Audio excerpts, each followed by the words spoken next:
Hey, topping Airlines Math and History, and we are going to take a look at distance and displacement. So, in the past few videos, we were talking about physics, and we understood that one of the units that we're going to take a look at is the study of movement in one direction. That also includes how things are moved and how far things move as well. So, this is what we're going to learn about, the distance and displacement. But there is a little bit of a confusion about this video, because don't we already know what distance is? And hang on, what does displacement mean? Well, to understand it all out and to help you communicate with other people that love math and physics, here's what we're going to do. There are 5 definitions. Here's the first. So here is what's going to happen. You see this Hot Wheel car I put right there? So I got that when I was a little kid. And what I'm going to do is push it along. So it went from, let's say, here to there. And let's say from here to there, we're going to say is 6. But hang on. Why did I say the number 6? Well, that's where this comes in. Magnitude. That is what we have to add. It is a quantity, a number of something, or a number of a measurement. Because when I said the car drove 6, blah, blah, blah, what are we talking about? Blah, blah, blah, which I don't think your physics teacher isn't going to like. So what if I say, from here to there, we have to say the car drove 6 inches.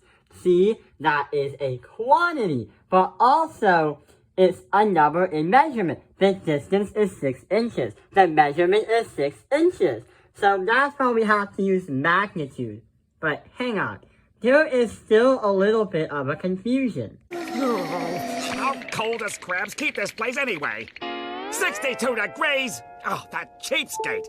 I'm gonna set it to a toasty 63. Huh?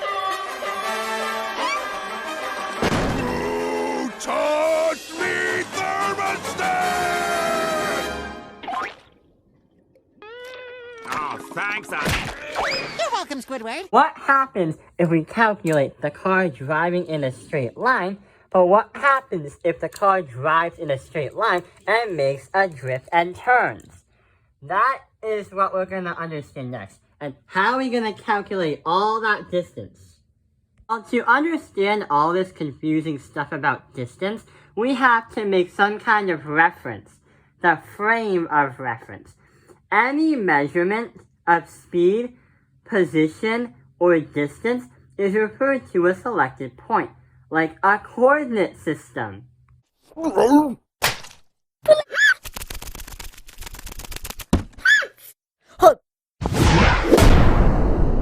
yeah, the yo-yo berry has some extreme side effects. Sorry. Hey, Flower, you mind going? Yeah, Flower, go, jump. I don't want to jump. Why don't you jump? I'm next. Blue Skidoo, you can too! Yay! I'm in Yo-Yo Land! Yeah, see, I win. Here's what happens. You see that car again right there? Imagine I put this tiny Vex Robotics part. Let's say that we're going to put it right behind it. That is going to be our frame of reference.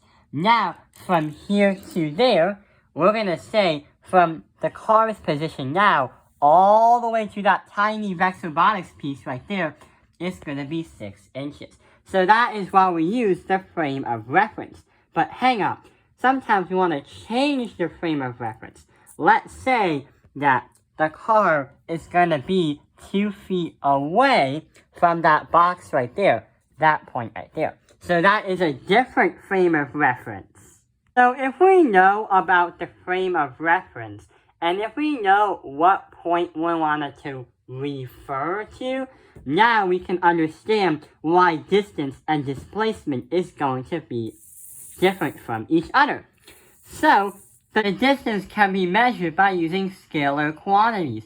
It has the magnitude only. And remember, the magnitude is a quantity and a number of measurement, like 61 kilograms, 60 miles per hour, 98 degrees Fahrenheit, and 7 o'clock a.m. are examples. And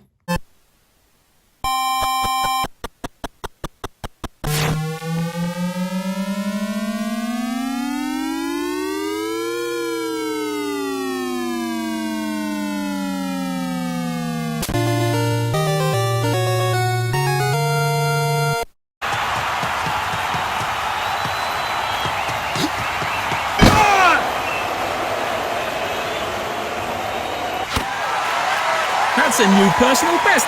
Incredible performance! What we're gonna take a look at is a little bit different. What happens if we try to look at the displacement? For the Krusty Krab!